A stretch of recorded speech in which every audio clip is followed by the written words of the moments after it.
नमस्कार। हिमाचल दस्तक में एक बार फिर आपका स्वागत है। मैं हूं आपके साथ मस्तराम दलैल। पेश करते हैं हिमाचल प्रदेश की प्रमुख खबरें। हिमाचल प्रदेश के राज्य चुनाव आयोग ने राज्य के 4 नगर निगम सोलन, मंडी, धर्मशाला और पालमपुर के चुनावों की घोषणा कर दी है। इसके अलावा प्रदेश के 47 नगर पंचायत और नगर परिषदों में चुनाव की तारीखों का ऐलान कर दिया गया है। इसी के साथ इन तमाम चुनावी निकायों और नगर निगमों में आचार संहिता तुरंत प्रभाव से लागू कर दी गई है। हालांकि प्रदेश के ग्रामीण क्षेत्रों यानी कि पंचायत वाले इलाकों में फिलहाल अधिसूचना लागू नहीं मानी जाएगी, क्योंकि हिमाचल प्रदेश के लोगों को पंचायत चुनावों की घोषणा के लिए आने वाले इस शनिवार तक का इंतजार करना पड़ सकता है। पंचायत चुनावों की तारीखों का ऐलान 24 अप्रैल की शाम या फिर 25 अप्रैल को दिन के समय हो सकता है, क्योंकि हिमाचल प्रदेश में अभी भी 24 और 27 अप्रैल को कुछ पंचायतों की फाइनल वोटर लिस्ट आना बाकी है। इन पंचायतों के गठन को लेकर जिस प्रकार से मामला हिमाचल प्रदेश हाई कोर्ट पहुंचा, फिर हाई कोर्ट ने मामला खारिज करते हुए कहा कि जिन नई पंचायतों को बनाया गया है उनमें पुरानी पंचायतों के व्यवस्था के अनुसार ही वहां पर पंचायत चुनाव करवाए जाएं। लिहाजा इन सभी पंचायतों की जो कि हाई कोर्ट मामले पहुंचे थे, उन पंचायतों की रिवाइज्ड फाइनल वोटर लिस्ट 24 अप्रैल को जारी होगी और इसके तुरंत बाद भी यानी 24 की शाम, शुक्रवार की शाम को हिमाचल प्रदेश में पंचायती चुनावों की घोषणा हो सकती है या फिर 25 को। लेकिन इतना स्पष्ट है कि शनिवार तक हिमाचल प्रदेश में पंचायत चुनावों का ऐलान हो जाएगा, जिसके लिए माना जा रहा है शुक्रवार शाम या शनिवार दोपहर को हिमाचल प्रदेश में पंचायत चुनावों की घोषणा की जाएगी। वहीं हिमाचल प्रदेश में नई गठित पंचायतों और इनके बनने के बाद इफेक्टेड हुई पंचायतों की अब रिवाइज्ड फाइनल मतदाता सूची भी 27 अप्रैल को आएगी, जो कि सोमवार का दिन तय किया गया है। लेकिन माना जा रहा है चुनाव आयोग शनिवार का इंतजार नहीं करेगा, क्योंकि रविवार को एक दिन की छुट्टी है। ऐसे में 24 की शाम या फिर 25 को दोपहर के समय हिमाचल प्रदेश में पंचायत चुनावों का ऐलान कर दिया जाएगा। इस वजह से पंचायत चुनावों की घोषणा लटकी भी हुई थी। हालांकि चुनाव आयोग ने स्पष्ट कर दिया कि इसी सप्ताह पंचायत चुनाव घोषित कर दिए जाएंगे, यानी शनिवार से पहले हिमाचल प्रदेश में पंचायत चुनाव अनाउंस कर दिए जाएंगे। राज्य चुनाव के अनुसार 25 अप्रैल से पहले हिमाचल प्रदेश में चुनाव घोषित हो सकते हैं। इस आधार पर पंचायतों में 3 चरणों में चुनाव 22 मई, 24 मई, 27 मई को हो सकता है, जिस पर चुनाव आयोग ने पिछले कल मंथन किया है। और इसके पीछे बड़ी वजह यह है कि हिमाचल प्रदेश में शहरी निकाय के लिए 17 मई को मतदान और उसी दिन नतीजे के लिए दिन मुकर्रर किया गया है। नगर निगम के लिए वोटों की गिनती 31 मई को होगी। अब इसे समझने का प्रयास कीजिए, क्योंकि जो शहरी निकायों में पोलिंग पार्टीज होंगी, उन्हें आसपास की पंचायतों में अगर उनकी सेवाएं लेनी है तो ऐसे मामलों में पार्टी के पास, जो कि जितने भी चुनावी ड्यूटी पर करीब हिमाचल प्रदेश के 50,000 कर्मचारी हैं, उनके पास सब इन शहरी निकायों की ड्यूटी को निकाल दिया जाए तो 18 से 30 मई के बीच का समय पर्याप्त समय होगा। इस आधार पर 22 मई, 24 मई और 27 मई को 3 चरणों में पंचायत चुनाव हो सकता है। और ये पिछले कल मंथन हुआ जिन तारीखों को आपके साथ यहाँ पर डिस्कस कर रहे हैं, और इसके पीछे बड़ी वजह यह है 24 मई को रविवार की छुट्टी होगी, 27 मई को महाराणा प्रताप जयंती का सरकारी अवकाश है। इसके चलते अगर 27 मई को पंचायत के लिए आखिरी चरण का मतदान हुआ तो फिर 29 को बीडीसी तथा जिला परिषद के लिए वोटों की गिनती संभव होगी। और इस बीच 30 मई का दिन रिजर्व रहेगा और 31 मई को एमसी के नतीजे आएंगे। इन संभावित तिथियों पर राज्य चुनाव आयोग मंथन कर चुका है, लेकिन अब भी हमें शनिवार तक का इंतजार करना होगा, जब हिमाचल प्रदेश में चुनाव का ऐलान होगा और जो शेड्यूल आधिकारिक रूप से चुनाव आयोग यहाँ पर जारी करेगा उसे अथेंटिक माना जाएगा। क्योंकि इन जो हमने संभावित तिथियां आपको बताई, हिमाचल प्रदेश में इन 3 संभावित तिथियों में मतदान हो सकता है। इनमें बदलाव इसलिए संभव है कि अभी चुनाव आयोग के पास मंगलवार, बुधवार, गुरुवार और शुक्रवार का, अब मंगलवार बीत गया लेकिन बुध, वीर, शुक्र 3 दिन यहां पर बाकी है, जिसमें आंशिक बदलाव हो सकता है। लेकिन मोटा अनुमान यही माना जा रहा है कि ये जो 3 तिथियां हमने बताई, इसमें हिमाचल प्रदेश में चुनाव हो सकता है और शुक्रवार शाम या फिर शनिवार दोपहर के समय हिमाचल प्रदेश में पंचायत चुनावों का ऐलान हो सकता है। अलबत्ता हिमाचल प्रदेश के 51 नगर निकायों में चुनाव 17 मई को होंगे, जिसकी बात बाकायदा आज state election commissioner Anil Khachi ने घोषणा की, जिसमें उन्होंने कहा कि नगर निगम शिमला, मंडी, धर्मशाला, पालमपुर के अलावा 47 नगर पंचायत और नगर परिषदों का इलेक्शन हिमाचल प्रदेश में किया जाएगा। इसी के साथ शहरी निकायों में आचार संहिता हिमाचल प्रदेश में तुरंत प्रभाव से लागू हो गई। राज्य चुनाव आयुक्त अनिल खाची ने कहा कि इन चुनावों में 1,80,963 पुरुष और 1,79,882 महिला वोटर मतदान कर सकती हैं। इन चुनावों के लिए रिटर्निंग ऑफिसर द्वारा आज ही नोटिस जारी कर दिए गए। नामांकन पत्र 29 व 30 अप्रैल और 2 मई दोपहर 3 बजे तक भरे जाएंगे। इनकी जांच 4 मई को सुबह 10 बजे से शुरू होगी। नामांकन वापस लेने की तिथि 6 मई सुबह 10 से लेकर दोपहर 3 बजे तक निर्धारित की गई है। नामांकन वापसी के बाद उसी दिन प्रत्याशियों को चुनाव चिन्ह आवंटित कर दिए जाएंगे। मतदान केंद्रों की सूची का प्रकाशन 29 अप्रैल को हर हालत में करना होगा, जबकि 17 मई को सुबह 7 बजे से दोपहर 3 बजे तक वोटिंग के लिए समय तय किया गया है।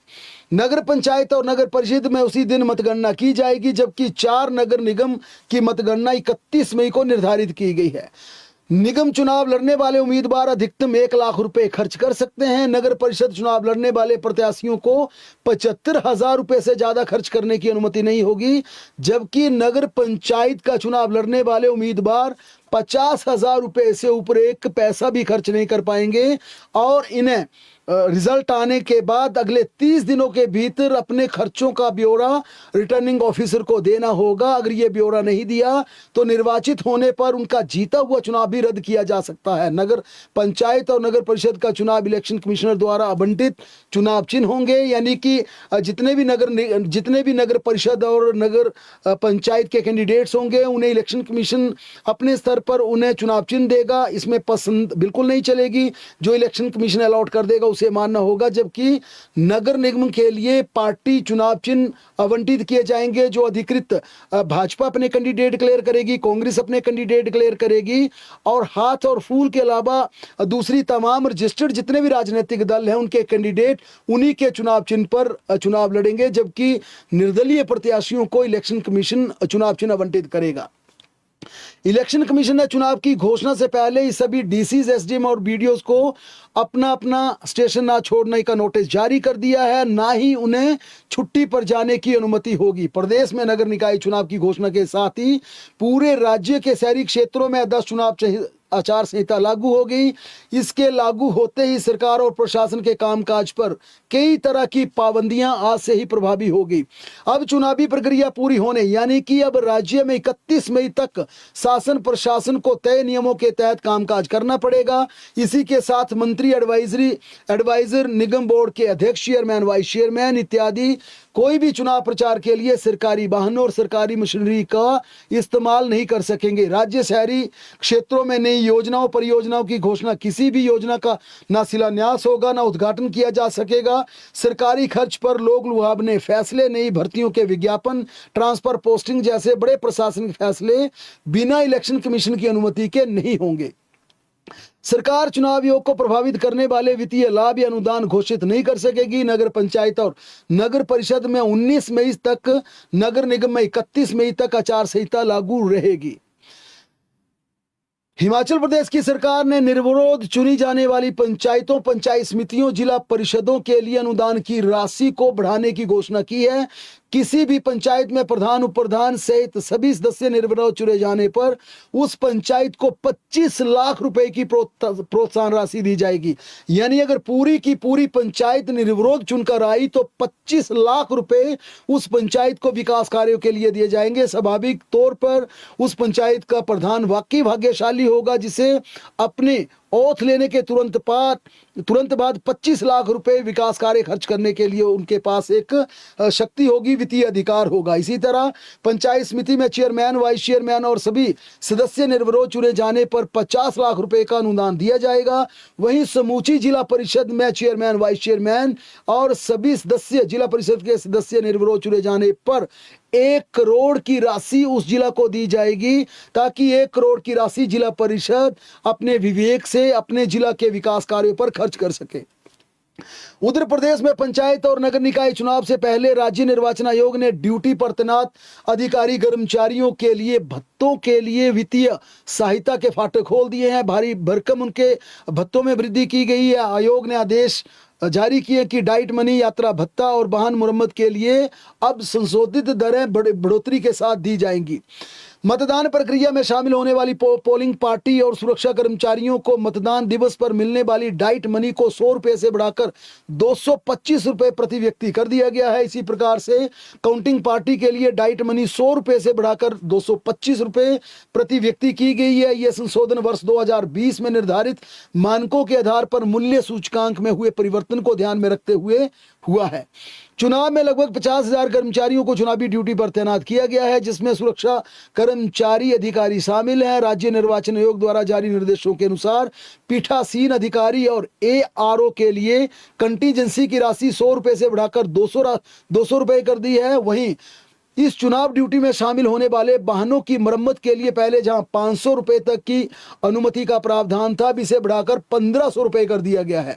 यात्रा व्यय के बदले पारिश्रमिक में भी संशोधन किया गया है। विभिन्न श्रेणी के अधिकारियों जैसे ARO, पीठासीन अधिकारी और पोलिंग अधिकारी के लिए प्रति चरण के हिसाब से नई दरें निर्धारित की गई हैं। ये ARO के लिए यात्रा व्यय के बदले पारिश्रमिक 2500 रुपए से बढ़ाकर 3050 रुपए, 3 चरणों के लिए पीठासीन अधिकारी के लिए 700 रुपए से बढ़ाकर 850 रुपए प्रति चरण और पोलिंग अधिकारी के लिए 650 रुपए से बढ़ाकर 800 रुपए प्रति चरण। यानी ये 3 चरणों में पंचायत चुनाव होना है। चौथा चरण शहरी निकायों का है, तो प्रति फेज कितनी राशि मिलेगी, इसमें बढ़ोतरी कर दी गई है। राज्य चुनाव आयोग के आदेश में यह भी स्पष्ट किया गया है कि यदि मतगणना 4 घंटे से कम समय में पूरी होती है तो केवल हल्का जलपान ही उपलब्ध करवाया जाएगा। इसके लिए 40 रुपए प्रति व्यक्ति का प्रावधान किया गया। इसके अलावा कार्यालयों में शाम 5 बजे के बाद कार्य करने वाले कर्मचारियों के लिए हल्के रिफ्रेशमेंट की व्यवस्था संबंधित उपायुक्त की स्वीकृति के अनुसार की जाएगी। लेकिन यह भी कहा गया कि कोई भी पोलिंग पार्टी में हिस्सा लेने वाले कर्मचारी किसी कैंडिडेट के घर में जाकर खाना ना खाएं, ना ही कैंडिडेट द्वारा भेजा गया खाना खाएं। यानी कि इसके पीछे चुनाव आयोग की साफ मंशा ये है कि चुनाव प्रभावित न हो, पारदर्शिता पूरी तरह से बरती जाए। और कई ग्रामीण क्षेत्रों में अगर कहीं पर कोई दिक्कत आती है तो वहां पर सरकारी कर्मचारी उनके खाने की उनकी व्यवस्था कर सकते हैं, लेकिन कैंडिडेट के घर में ना पोलिंग पार्टी जाएगी और ना ही चुनावी ड्यूटी से कोई व्यक्ति उनके घर में जाकर इस तरह का कोई लाभ लेगा, यह साफ कहा गया है। उधर सोलन के बहुचर्चित चेस्टर हिल मामले की जांच में सामने आया कि कंपनी में काम करने वाले सोलन के स्थानीय व्यक्ति हंसराज ठाकुर के नाम पर 150 बीघा बेनामी जमीन खरीदी गई थी। ये मामला अब मनी लॉन्ड्रिंग से पूरी तरह से जुड़ता हुआ प्रतीत हो रहा है। इस संदर्भ में कई अधिकारियों और संबंधित आर्किटेक्ट और चार्टर्ड अकाउंटेंट के विरुद्ध भी कार्रवाई की तरफ अब गाज बढ़ने लगी है। राजस्व मंत्री जगत सिंह नेगी ने इसका खुलासा करते हुए कहा कि इस मामले में और भी कई अधिकारी कर्मचारी शामिल होंगे तो उनके खिलाफ भी सरकार सख्त कार्रवाई करेगी। मुख्यमंत्री सुखविंदर सिंह सुक्खू आज कांगड़ा जिला के दौरे पर थे। इस दौरान सीएम सुक्खू ने विभिन्न विकासात्मक परियोजनाओं का उद्घाटन शिलान्यास किया। वहीं फतेहपुर में पंचायत चुनावों को लेकर मुख्यमंत्री सुखविंदर सिंह सुक्खू ने बड़ा बयान दिया। मुख्यमंत्री ने स्पष्ट किया कि कांग्रेस पार्टी पंचायत चुनाव में अपने उम्मीदवार घोषित नहीं करेगी और किसी के चुनाव लड़ने के अधिकार में दखल नहीं देगी।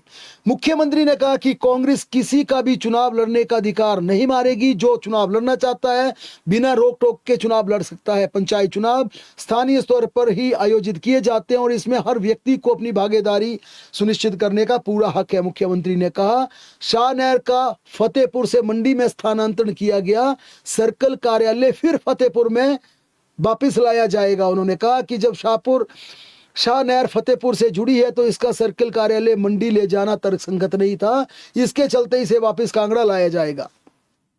उधर शहरी निकाय चुनावों की घोषणा के बाद हिमाचल प्रदेश भाजपा के उपाध्यक्ष विपिन सिंह परमार ने कांग्रेस सरकार पर तीखा हमला बोलते हुए कहा कि कांग्रेस पार्टी बीते 3-4 महीनों से इन चुनावों को टालने का प्रयास कर रही है, लेकिन अब जब चुनाव की तारीख घोषित हो गई है तो भारतीय जनता पार्टी इसका स्वागत और अभिनंदन करती है। विपिन सिंह परमार ने भरोसा जताया कि हिमाचल प्रदेश भाजपा अध्यक्ष डॉक्टर अजीत बिंदल और नेता प्रतिपक्ष जयराम ठाकुर के नेतृत्व में हिमाचल प्रदेश भाजपा इन चुनावों को गंभीरता से और रणनीतिक रूप से लड़ेगी। उन्होंने बाकायदा कहा कि इन चुनावों में नेतृत्व जयराम ठाकुर और अजीत बिंदल का होगा। उनकी अगुवाई में, उनकी अध्यक्षता में हम ये चुनाव पूरी मजबूती से लड़ेंगे। नेता प्रतिपक्ष जयराम ठाकुर ने बड़ा बयान दिया कि ये पंचायती चुनाव हिमाचल प्रदेश की सत्ता का सेमीफाइनल होंगे। उन्होंने कहा कि कांग्रेस को इन चुनावों के बाद पता चल जाएगा कि प्रदेश में कांग्रेस सरकार कहां खड़ी और उनकी जमीन कितनी पुख्ता है। उन्होंने कहा यह सत्ता का सेमीफाइनल भारतीय जनता पार्टी जीतेगी और इन चुनावों में प्रदेश की जनता सरकार को आईना दिखाएगी। कांगड़ा में आज 3 से 4 राज्यों के कांग्रेस जिला अध्यक्षों का ट्रेनिंग कैंप शुरू हो गया। पंजाब, जम्मू कश्मीर और हिमाचल प्रदेश के जिला कांग्रेस अध्यक्षों के शीर्ष नेता अगले 10 दिन तक कांगड़ा के यात्री सदन में प्रशिक्षण देने के लिए पहुंचेंगे।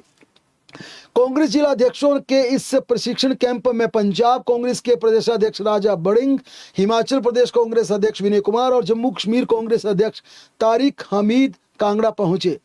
हिमाचल प्रदेश कांग्रेस अध्यक्ष विनय कुमार ने कहा कि 30 अप्रैल को राहुल गांधी भी कांगड़ा आएंगे और तीनों राज्यों के पदाधिकारियों के ट्रेनिंग कैंप में हिस्सा लेकर उन्हें आगे के टिप्स देंगे। वहीं राष्ट्रीय अध्यक्ष मल्लिकार्जुन खड़गे के भी हिमाचल प्रदेश के आने की चर्चा है। हिमाचल प्रदेश स्कूल शिक्षा बोर्ड की ओर से मार्च में करवाई गई 10वीं और 12वीं की वार्षिक परीक्षाओं में पूछे गए गलत बहुविकल्पीय प्रश्नों पर विद्यार्थियों को राहत देने का फैसला लिया गया है। बोर्ड ने निर्णय लिया कि जिन विषयों में प्रश्न या उनके विकल्प गलत पाए गए हैं उनमें परीक्षार्थियों को ग्रेस मार्क्स दिए जाएंगे। दृष्टिहीन युवाओं ने आज हिमाचल प्रदेश के सचिवालय के बाहर अपनी मांगों को लेकर धरना प्रदर्शन किया। इस दौरान काफी संख्या में एकत्रित हुए दिव्यांगजनों ने सरकार के खिलाफ जमकर नारेबाजी की और पुलिस बल के साथ उनकी धक्का मुक्की भी हुई।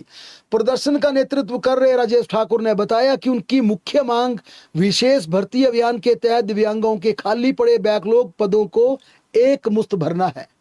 हिमाचल प्रदेश में 25 अप्रैल से एक बार फिर पश्चिम विक्षोभ एक्टिव होगा। मौसम विज्ञान केंद्र ने प्रदेश में 25 व 26 अप्रैल को बारिश के साथ ऊंची चोटियों पर हल्की बर्फबारी का अलर्ट जारी किया है। पहाड़ों पर 27 अप्रैल को भी मौसम खराब बना रहेगा। हालांकि तेज धूप खिलने से प्रदेश में गर्मी एक बार फिर पड़ने लगी है, मगर आगामी दिनों के दौरान बारिश होने से तापमान में फिर गिरावट आने की संभावना जताई जा रही है। बहरहाल प्रदेश की तमाम बड़ी खबरों के लिए लगातार जुड़े रहें हमारे साथ, देखते और पढ़ते रहें हिमाचल दस्तक।